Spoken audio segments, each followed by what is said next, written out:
याद रखना चाहिए, अच्छे और बुरे भावों की उत्पत्ति, ये 10 बातें प्रधान होती हैं। आपके अंदर अच्छे भाव आ रहे हैं या बुरे भाव आ रहे हैं तो उनमें ये 10 बातें प्रधान हैं। पहला, स्थान। आप कहां बैठे हैं, कहां रह रहे हैं, किस जगह खड़े हैं, आपको स्थान देख करके ही बर्ताव में उतरना है। जैसे मदिरालय है, आप वहां खड़े होंगे तो तमोगुण अपने आप बढ़ने लगेगा, आसुरी प्रवृत्ति बढ़ने लगेगी। ऐसे ऐसे जिस स्थान पर खड़े होने से, देखने से, बात करने से हमारी वृत्ति बिगड़ रही, उस स्थान का तत्काल त्याग कर देना चाहिए, वहां से हट जाना चाहिए। पहला है स्थान। जैसे सत्संग, यमुना जी का एकांतिक पावन तट, किसी लता के नीचे, किसी संत भगवान के सानिध्य में, अब हमारा ये स्थान भजन वृत्ति बढ़ाएगा। उस व्यक्ति का घर जिसके पास जाने से वासनाएं बढ़ रही, उस स्थान में जहां दृश्य देखने से हमारे अंदर गंदी बातें आ रही, पहला है स्थान। दूसरा है अन्न। बहुत बड़ा प्रभाव अन्न का होता है। अगर अधर्म के द्वारा कमाया हुआ अन्न है तो बुद्धि अधर्म में ही लगेगी। यदि भोजन पकाते समय, रसोई रांधते समय आप विकारात्मक चिंतन कर रहे हैं तो कोई भी प्रसाद पाए उसके अंदर विकार जागृत हो जाएगा। अन्न का बहुत बड़ा प्रभाव पड़ता है। एक बार पूज्य पाद उड़िया बाबा जी महाराज अपने परिकर के साथ भ्रमण में थे तो किसी बड़े धनी मानी ने निमंत्रण दिया, महाराज आज यहीं रुको। तो बाबा ने कहा हम लोग गांव के अंदर नहीं रुकते, तो बाहर कोई वृक्षों का समुदाय, जंगल जैसा, तो उसमें वहां रुके, पर भोजन उनकी तरफ से, भोजन सबने पाया। जब सुबह हुआ तो महात्मा जन, साधक जन एक दूसरे की तरफ देखे और बोले आज तो हमको बड़ा दोष हुआ, गंदा स्वप्न आया और हमारा संयम बिगड़ गया। बोले ये तो हमको भी हुआ, जितने थे सबको हुआ। उड़िया बाबा के समीप गए, बाबा ने कहा अच्छा ऐसा हुआ, ये तो अन्न दोष है, बुलाओ सन्न पवाने वाले को, फिर चलेंगे। बुलाया और बाबा ने कहा बिल्कुल सत्य बोलना, नहीं तो आप जानते हो इतने महात्माओं के संयम को आपने भ्रष्ट कर दिया, सत्य बोलना, क्या बात थी? तो उनका महाराज संतान नहीं हो रही थी, सुना था आप बहुत सिद्ध महापुरुष हैं तो आपके परिकर को इसीलिए पवाया, अंदर काम भाव था कि हमारे कामना थी कि संतान उत्पन्न हो, वैसे चिंतन करते हुए बनाया ऐसे। बोले सबका संयम नष्ट कर दिया, होश में, नरक जाने वाली बात मत सोचो। अरे संतों को पवाओ जैसे अपने पुत्र को पवाते हैं, ऐसी भावना करनी चाहिए। आज हो भाग्य तो परिणाम खुद मंगल में निकलेगा। काम भाव से युक्त होकर क्यों बनाया? सब संतों के अंदर विकार पैदा कर दिया। अन्न का प्रभाव पड़ता है, हम जैसा अन्न पाते हैं वैसा। कई बार सुनाया है, सिद्ध महापुरुष पूज्य प्रातः स्मरण श्री बलराम दास जी महाराज झाड़ू मंडल के, यमुना के पावन तट पर ही है, रास मंडल के पास ही, वो अपने एक लता के नीचे बैठे हुए भगवत चिंतन कर रहे थे। अचानक यमुना जिस नजदीक है तो कोई माई स्नान किए हुए निकली तो नेत्रों ने देखा और विकार उत्पन्न हो गया। वयोवृद्ध सिद्ध महापुरुष, उन्होंने कहा आप तो इस शरीर को नष्ट कर दूंगा। शिष्यों ने कहा महाराज ऐसा क्यों? बोले किसी माता के शरीर को देखकर हमारे अंदर विकार क्यों आ गया? ऐसा नहीं, आज तक कभी नहीं हुआ, ऐसा क्यों हुआ? उनका महाराज आपस में सब शिष्यों ने कि कुछ ना कुछ तो खान पान में गड़बड़ी हो गई तभी ऐसा हुआ। बाबा आज परिक्रमा करते हैं वृंदावन की, बाद में आप जो आदेश करेंगे जैसा करेंगे, पहले परिक्रमा। वृंदावन की परिक्रमा का बहुत बड़ा प्रभाव। जब कभी मन आपका ऐसा विक्षिप्त हो, परेशान हो, तत्काल परिक्रमा प्रारंभ कर देना, नाम जप करते हुए। आप देखना परिक्रमा पूरी होते होते शांति हो जाएगी। बाबा ने खूब नाम कीर्तन करते हुए शिष्यों के साथ परिक्रमा दी, मन का विकार शांत हो गया। उनका ऐसा कैसे हो सकता है कि हमारे अंदर विकार आ गया? ये बड़ी सूक्ष्मता का विषय है। कल प्रसाद कहां से आया था? तो उस समय लाड़िले गोविंद देव जी महाराज यहीं विराजमान थे वृंदावन में। बोले तो ठाकुर गोविंद देव जी का प्रसाद आया था। लकुट उठाई, गए वो तो भगवत स्वरूप तस्मित तज्जने भेदा भावात, भगवान और भगवान के ऐसे जनों में भेद नहीं होता, वो भगवत स्वरूप होते हैं। गए और कहा बताओ आपका प्रसाद न पावे तो अपराध लगे कि प्रसाद नहीं पाया, और प्रसाद पावे तो हमारे अंदर काम जागृत हो जाए, हम तो मरे ना दोनों तरफ से। तो ठाकुर जी बात कर रहे थे, दूसरों को नहीं सुनाई दे रहा था। कह रहे थे कि देखो नाराज मत हो, कलकत्ता की वैश्या थी, उसने भोग लगाया, अब उसने भोग लगाया तो हमने चख पाया, तो आपको प्रसाद का किनका लेना चाहिए? किसने कहा था कि पूरा प्रसाद पाइए? जरा किनका ले लेते हो, मधुकरी पाते। हाँ ये बात आपकी मान, तो हमारा तो पूरा विश्व है, कोई भी भोग लगाएगा हम तो पाएंगे, और हमारे प्रसाद की निष्ठा आप सबके हृदय में, तो किनका लीजिए, पूरा मत पाइए। सोचिए, भगवद अर्पित प्रसाद और वृत्ति भगवान ने आदेश किया किनका पाओ, माधुकरी मांग के खाओ। यहां वर्णन कर रहे यदि हम अन्न थोड़ा भी हमारे अंदर दूषित चला गया, तो जब कभी ऐसी विकार की भावना हो, आपके अंदर विकार बन रहा है, तो खोजिए। आपने कोई दृश्य देखा है, आपने किसी से बात की है, आपने कोई ऐसा संकल्प बनाया, नहीं, तो फिर भोजन दोष आ गया, अब आज उपवास कर दो। जब तक वो वृत्ति न नष्ट हो तब तक कुछ मत पाना, जल से काम चलाना, तो एक दिन एक पहर अपने आप शांत हो जाएगा। अगर बहुत विकलता हो रही तो नाम कीर्तन शुरू कर दो, भोजन मत पाना, नाम कीर्तन शुरू, बिल्कुल शांति मिल जाएगी, बिल्कुल। और ये तो उदाहरण महापुरुष इसलिए देते कि हम सावधान रहें। हमारे अच्छे भाव या बुरे भाव में ये 10 बातें बहुत प्रभाव डालती हैं। पहला स्थान, दूसरा अन्न, और तीसरा जल। पानी भी बहुत संभाल के, नहीं आजकल तो देखो प्रायः ऐसे दांत से प्लास्टिक नोचेंगे, ऐसे पानी पिएंगे, कब भरी गई, कहां भरी गई, कैसा पानी, बड़ा देखो कैसा हमारे भजन साधन के लिए विक्षेप पैदा होता चला जा रहा है। पहले सुंदर सरोवरों का जल, मतलब 15 वर्ष तो गंगा जल ही केवल पिया है, जो आकाशवृत्ति से मिला नहीं, गंगा जल ही पिया है। कुआं का जल, फिर आया हैंडपैप का जल, अपवित्र होने लगा। हैंडपैप में जो वाशर, अगर वो कहीं चमड़े का पड़ा हुआ है तो अपवित्र जल हो गया। अब हैंडपैप का भी अंतर ध्यान स्वरूप हो गया, अब तो नहीं दिखाई देता। अब रह गया है मोटर से निकले और फिल्टर में जाए, वो मशीन जो फिल्टर करती पानी को, आरओ, उससे। अब वो जिनके पास है तो है, नहीं तो परिक्रमा लगाया हो, आपको पानी पीने को नहीं मिलेगा। देखो कैसा समय आ गया। भोजन, पहले कोई दगाबाजी भोजन में तो नहीं करता था। गांव में जब जिसके यहां दूध बेचा जाता था ना, उसको बहुत लघु दृष्टि से देखा है, गाय माए एक बराबर होती है, ये दूध बेचता है। 10-5 किलो मठा तो आप ऐसे मांग के ले सकते थे, अगर अड़ोस पड़ोस में वो मठा मिल जाएगा। जब कोई उत्सव होता, फ्री दूध 100-200 500 किलो पूरे गांव के सब दे देते, कोई ऐसे बेचता था। अब दूध नहीं, जब बूढ़े लोग बैठते थे कहते थे पानी बिकेगा आगे चल के। आज पानी बिक रहा है, नहीं बिक रहा, पानी बिक रहा है। हमें लगता है सबको ही पैसे से ही पानी है, वो बोतलें नीली नीली नहीं, इतनी बड़ी बड़ी बिकती, उन्हीं से पानी पिया जा रहा है। आगे और समय जल का प्रभाव पड़ता है। जैसे हम गंगा जल पीते थे, सही कहते हैं, कई दिन जब भोजन नहीं मिलता तो पूरी पौष्टिकता गंगा जल से मिलती थी। गंगा माता के जल से ऐसा लगता था मानो हम परम पावन अमृत पान कर रहे हैं, सारी पौष्टिकता मिलती थी। कुएं का जल अपने आप में पौष्टिकता से युक्त होता है, जो हमें चाहिए। आज देखो जल की समस्या हो गई, पवित्र जल पीने के लिए हम तरस रहे हैं। कहां हो जल, और कैसे मिलेगा जल? या तो आप पैसे वाले हो तो आप खरीद करके पीजिए, नहीं तो अब वो जल नहीं रह गया कि कुएं से निकाला पी लिया या सरोवर से पी लिया, या कैसा दुर्भाग्य है।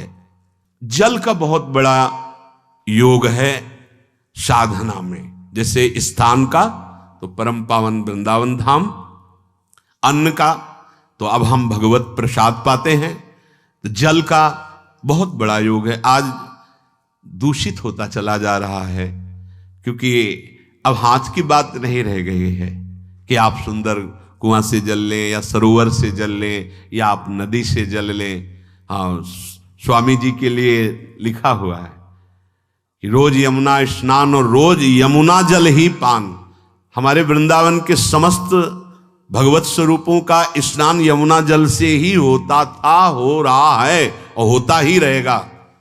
बिहारी जी के लिए आज भी कलश में भरकर यमुना जल ही जाता है। तो कपड़ा से ऐसे ढक के जब हम 2 बजे परिक्रमा देते थे तो एक महाभागवत है, वो किसी को छूते नहीं, दूर से कहते छूना मत, बिहारी जी के लिए जल जा रहा है स्नान के लिए बिहारी जी का। फिर चौथा है आपका परिकर, जहां पर रह रहे हैं वो समुदाय, चाहे परिवार हो या आप समुदाय, वो कैसा है, रजोगुणी है, तमोगुणी है, सतोगुणी है या त्रिगुणातीत भागवतिक है, उसका प्रभाव पड़ेगा। पांचवा है आपका पड़ोस, आसपास वाले घर, जैसा है वैसा प्रभाव पड़ेगा आपके ऊपर। पड़ोस निंदनीय है तो बंधन से युक्त होना पड़ेगा।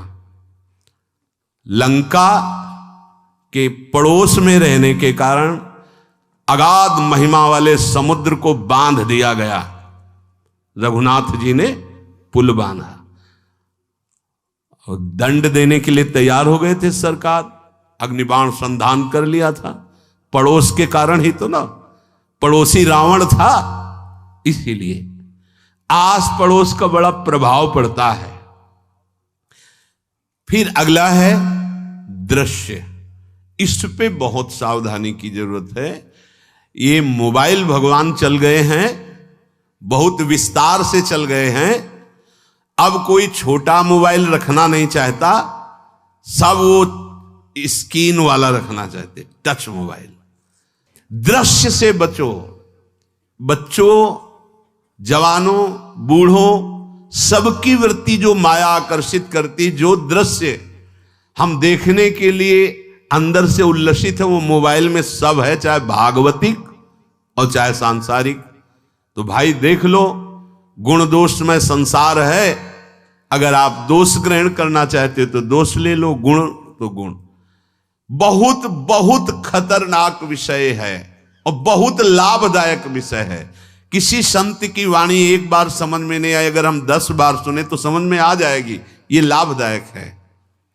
कभी कोई किसी से बात करनी, पहले जाए तो पोस्ट कार्ड चलते थे, एक कार्ड, वो 15 पैसे का इतना बड़ा वाला आता था, 25 पैसे का बंद वाला लिफाफे में आता था, नीले नीले कागज का 15 पैसे वाला कार्ड, उसमें चिट्ठी जाती थी महीनों में। कभी यहां 1 मिनट में अमेरिका से बात कर लो, कितनी बढ़िया बात हो गई। उसका दुरुपयोग ना करो। अब हमारी इतनी चंचल वृत्ति है कि दुरुपयोग करने के लिए उत्साह बढ़ जाता है। बोले अब सब काम हो गया है, अब एकांत सेवन कर रहे हैं, अंदर से सिटकिनी बंद और मोबाइल भगवान का संग शुरू। 2-4 मिनट सत्संग और अच्छे दृश्य देखे, फिर बगले में वहां सब होता है कि आप बस उसको ऑन कीजिए, फिर जो मनोरंजन शुरू होता है, फिर उपासक मिटिया मेट हो जाता है। ये बहुत सावधानी की बात कह रहे हैं। वैसे हमें लगता है यदि आपको इस बड़े कार्य वाले ना हो तो छोटा मोबाइल रखे तो अच्छा रहता है। तो इसलिए ये एक ऐसा कलयुग भगवान ने रचा है कि बचा पाना बड़ा मुश्किल है। इससे वृत्ति को बचाओ, जो बचा ले गया वो आगे साधना कर सकता है। बहुत सावधान बच्चों। हमें लगता है यदि आपका मन चंचल हो, आपके शासन में ना हो, तो स्क्रीन वाला मोबाइल अपने माता पिता को दे देना चाहिए। और हम कहते रखो, छोटा वाला रखो, कभी कोई आपत्ति विपत्ति या सूचना देनी हो, बढ़िया काम करता है। जरूरी नहीं है इतना बड़ा लेके चलना। हाँ, अगर आपको बहुत राजकीय विभाग के कार्य हैं तो बात अलग है कि कौन सी सामान कहाँ कैसे, तो वहां से वीडियो भेज रहा है, वो चेक कर रहा है, यस हाँ ठीक है अब चलाओ। अपने को क्या काम है? सत्संग अगर सुनना है तो सत्संग सुनने के अलग यंत्र आते हैं, चला दो उसमें, वो इतनी बड़ी लगती है, उसमें चिप, पेन ड्राइव ऐसे लगा दो और सत्संग सुनो। जरूरी वो दृश्य वाला रखो। यहां कह रहे दृश्य, अगर गलत दृश्य देखा तो बावरे बन जाओगे और अच्छा दृश्य देखा तो भगवान के मार्ग के पथिक बनोगे। तो देखो, अच्छे दृश्य में भी दोष दर्शन की वृत्ति की गुंजाइश है। जैसे कोई लीला हो रही है, लीला के पात्र, जैसे हमारे ब्रजमंडल में रास लीला होती थी, ऐसे 12 वर्ष 13 वर्ष के लीला पात्र, सब नव किशोर, जहां भाव ही बने रोते रहो। अब वहां बड़े बड़े लीला पात्र हैं, अगर हमारी भावना शासन में नहीं है तो वहां हम अंग प्रत्यंग के दर्शन से हमारी हाव भाव वहां जो हो रहा है उससे हमारी वृत्तियां बिगड़ जाएं। जब छोटे छोटे लाडली लाल परस्पर खेलते हैं तो केवल आशीर्वाद देने को, रोने का मन होता है। अगर आप लीला भी देख रहे हैं तो बहुत सावधानी की जरूरत है, क्योंकि वो चिदानंद शरीर नहीं है, पांच भौतिक शरीर। हमारी दृष्टि पंचभूत में लगी हुई है। नाम जप करो, लीला गायन करो, फिर देखो जो लीला है, यही जीवन का परम सुख मिलेगा। सच्ची मान लीजिए। बस हम बार बार ये कहते हैं, मोबाइल का सदुपयोग कीजिए, दुरुपयोग नहीं। मोबाइल बुरा नहीं, उसका प्रयोग बुरा है। दृश्य और साहित्य, वैसे ही मनोवृत्तियां फिसलने वाली हैं, और जब ये आ गया कि फिसलाने में कितना लाभ है तो ऐसा कोई साहित्य और आलोचना, ऐसी कोई वार्ता ना करे जिससे हमारे अंदर गंदे भाव आवे।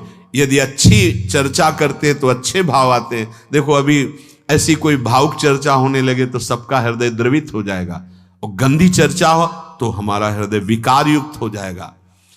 और कार्य, आप जो कार्य करते हैं उसका प्रभाव आपके मन के ऊपर पड़ता है। और उपासना, आप उपासना भोगों की करते हैं या योग की करते हैं, ये 10 से भाव बनते हैं और 10 से भाव बिगड़ते हैं। स्थान, अन्न, जल, परिवार, अड़ोस पड़ोस, दृश्य, साहित्य, आलोचना, आजीविका का कार्य और उपासना। यदि ये भागवतिक हुए तो आपके अंदर भगवत भाव बढ़ेगा, और यदि ये रजोगुणी तमोगुणी हुए तो आपके अंदर आसुरी भाव बढ़ेगा। इन 10 से सावधानी पूर्वक व्यवहार होना चाहिए। जैसे आस पड़ोस में है तो बड़ी सुविधा है, यहां कोई किसी से मतलब नहीं रखता। बगल वाला कौन रह रहा, किसी से मतलब, ये बढ़िया है। ज्यादातर गांव में होता है। अपने यहां ये अच्छा है कि जैसे आप अपने कमरे में गए, किसी से कोई मतलब नहीं है, वैसे ऐसा ही जीवन रखना चाहिए। अड़ोस पर ये ज्यादा जो व्यवहार मित्रता बढ़ाने वाला विषय, ये धाम में नहीं है। वृंदावन में ऐसा नहीं व्यवहार रखना चाहिए। आपके पड़ोस में कौन रख रहा है आपका परिचय नहीं होना चाहिए, कौन कौन रह रहा है आपकी जानकारी नहीं होनी चाहिए। नजर नीची की, अपने कुटिया में गए, अपने ठाकुर जी से मतलब, अपने भजन से मतलब। ना पड़ोसी को कुछ देना चाहिए ना लेना चाहिए। बात समझ लेना कि जैसे आज उत्सव है, उनको हम बुलाते हैं, वो हमारे यहाँ, ये व्यवहार यहाँ नहीं है। बनवासी हो, ठाकुर का भोग लगाया, और अगर आपको बांटना है तो बाहर निकलो, आधा किलोमीटर दूर ऐसी जगह बांटो जो तुम्हें राधे श्याम दोबारा ना बोले। फिर वो तुम्हें बुलाएगा, फिर वो बैठेगा, फिर प्रपंच की बातें होंगी, निंदा स्तुति की होंगी, फिर बड़ी संगोष्ठी होती है, पता चलता है। क्या फायदा ऐसे जीवन से। आप वनवासी हो, समय एकांत में दीजिए, अपनी कुटिया में बैठिए, नाम जप कीजिए, निकलिए, सत्संग सुनिए, ठाकुर दर्शन कीजिए, परिक्रमा कीजिए, फिर अपनी कुटिया में। ज्यादा व्यवहार में नहीं उतरना चाहिए। ये वनवास है, वृंदावनवास। सत्संग का सेवन, रजोगुण तमोगुण का त्याग, तो दुष्संग से आप बच जाएंगे। दुष्संग से बचने का मतलब है काम क्रोध मोह स्मृति भ्रंश बुद्धिनाश सर्वनाश कारणत्वात्। देवर्षि नारद जी कहते हैं, अगर दुष्संग का त्याग हो गया तो आप काम का, क्रोध का, मोह का, जो हमारी भगवत स्मृति का नाश कर देते हैं, जो हमारी बुद्धि का नाश कर देते हैं, जो हमारे सर्वनाश करने वाले हैं, इनका त्याग कर पाएंगे। कुसंग अगर हो गया तो इनका त्याग नहीं हो सकता, बहुत कठिन हो जाता है। भगवत संबंधी तत्वबोध होना या भगवत रहस्य लीला में प्रवेश पाना, जो अपनी इंद्रियों को भोगों में तृप्ति कराने की कोशिश कर रहे हैं, उनका चिंतन भोगों का ही होगा। तो कैसे तत्वबोध होगा, कैसे लीला में प्रवेश होगा, बस ध्यान देना है, कैसे हो पाएगा? क्योंकि जिस चित्त वृत्ति से भगवदाकार हमें वृत्ति करनी थी, वो तो हमने भोगों के चिंतन में लगा दी, भोग क्रियाओं में लगा दी। एक स्थिति होती है, जब आपकी चित्त वृत्ति भगवदाकार हो गई है, तो व्यवहार में रहते हुए भी विषयान ग्रहणंत मुंचंत वा, खान पान उठना बैठना है, सब बाहरी क्रियाएं हो रही हैं, अंतर से वो अपने आराध्य देव में सदैव स्थित रहता है। उसका परिचय आपको जब ऐसे महापुरुष का सानिध्य मिलेगा, तो आप विषय सेवन करते हुए भी निर्विषय रहेंगे। आपके अंदर विषयों की प्रियता नहीं रह जाएगी, आपके अंदर एक प्रबल वैराग्य ऐसी धारणा बन जाएगी, कुछ नहीं, कोई भी तुम्हें प्रभावित नहीं कर सकता। यद्यपि खान पान हर्ष आदि की सब व्यवहारिक वृत्तियां हैं, पर उस महापुरुष का प्रभाव ऐसा होगा कि आपका हृदय निर्विकार हो जाएगा। और बहुत ही त्याग की सब बातें की जा रही, लेकिन हृदय भी सही है, तो संग से विषय रंग बढ़ जाएगा। ये देखा गया है। हृदय अगर निष्प्रिय है, जिसका हम संग कर रहे हैं, तो उसका परिणाम निष्प्रिय निकलेगा। व्यवहार में कुछ भी हो, निष्प्रियता ही आपकी बढ़ेगी, निर्विकारता बढ़ेगी, क्योंकि उसकी स्थिति का संग हो रहा है, उसका प्रभाव पड़ रहा है। तो सर्वनाश की जड़ है विषय चिंतन। ये बहुत बड़ी बात है। विषय चिंतन सर्वनाश की जड़ है। यहां विषय भोग नहीं कहा, क्योंकि चिंतन का परिणाम भोग है। पहले चिंतन होता है। साधक ध्यायतो विषयान पुंसः संगस्तेषु उपजायते, संगात् संजायते कामः, कामात् क्रोधो विजायते, क्रोधात् भवति सम्मोहः, सम्मोहात् स्मृति विभ्रमः, स्मृति भ्रंशात् बुद्धिनाशो, बुद्धिनाशात् प्रणश्यति सर्वनाश। कैसे हुआ? ध्यायतो विषयान पुंसः, विषयों का चिंतन। इसीलिए अनन्यश्चिन्तयन्तु माम भगवान आदेश करते हैं।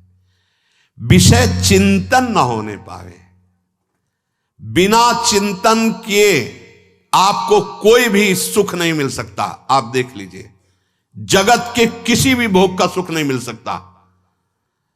चिंतन से ही आपको सुख की अनुभूति हो रही है। अगर आप चिंतन ना करें तो आपको कोई सुख नहीं मिल। आप चिंतन उसका घसीट लिया गया।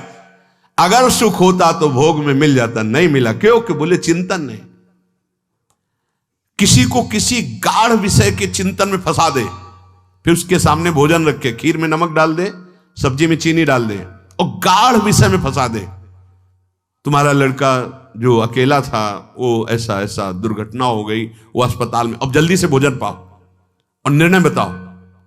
वो बिल्कुल नहीं बता पाएगा कि खीर में नमक था, सब्जी में चीनी थी। उसका चिंतन वहां फंस गया।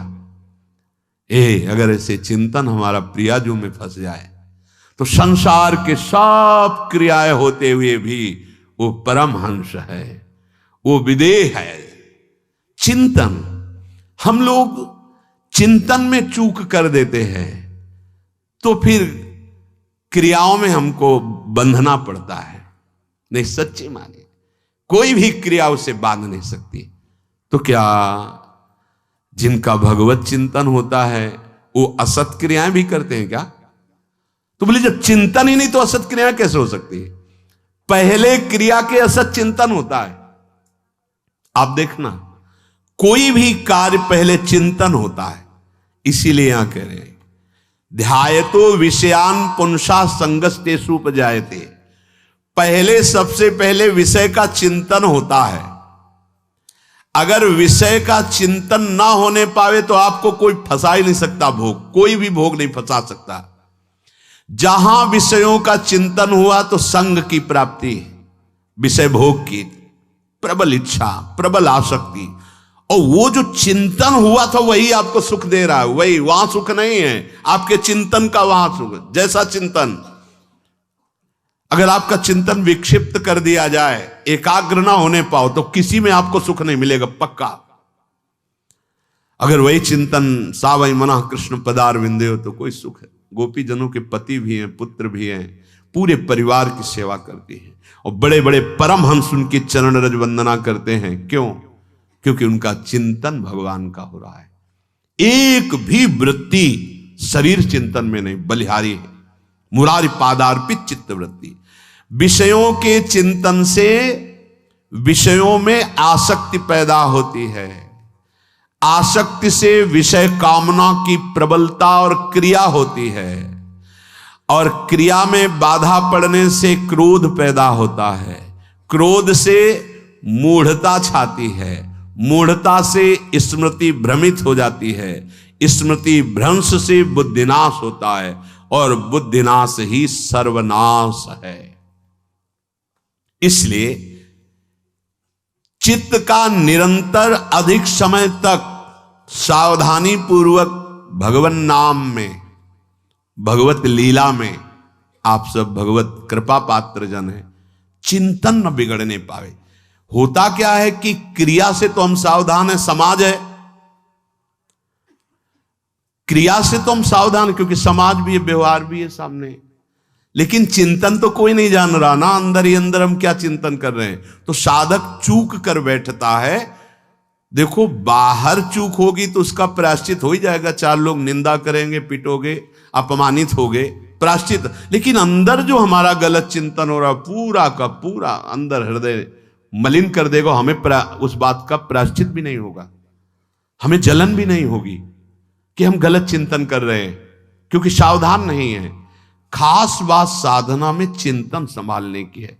काम क्रोध मोह स्मृति भ्रंश बुद्धिनाश सर्वनाश कारणत्वात्, देवर्षि नारद जी कह रहे हैं। चित्त का जहां अधिक चिंतन होता है वही हमारी तन्मयता बन जाती है, वही हमारा स्वरूप होने लगता है। बोले बहुत कामी पुरुष है, बोले बहुत क्रोधी पुरुष है, बोले बहुत नीच पुरुष है, पूरा संबोधन होने लगा उसके लिए, क्योंकि वो उसी चिंतन से, वैसी क्रियाओं से। अरे बोले तो बड़े भगत हैं, भगवान के स्वरूप है साक्षात। जो हम अधिक चिंतन करते हैं वही क्रियान्वित होता है, जो क्रिया होती, चिंतन होती, वैसे हमारा स्वरूप बन जाता है, वैसे हमारी स्थिति हो जाती है। सांसारिक विषयों और विषयी पुरुषों का शरीर संग, वाणी संग, मन के द्वारा संग, ये आपके अंदर विषय चिंतन बढ़ा देगा, विषय क्रियाओं में लगा देगा।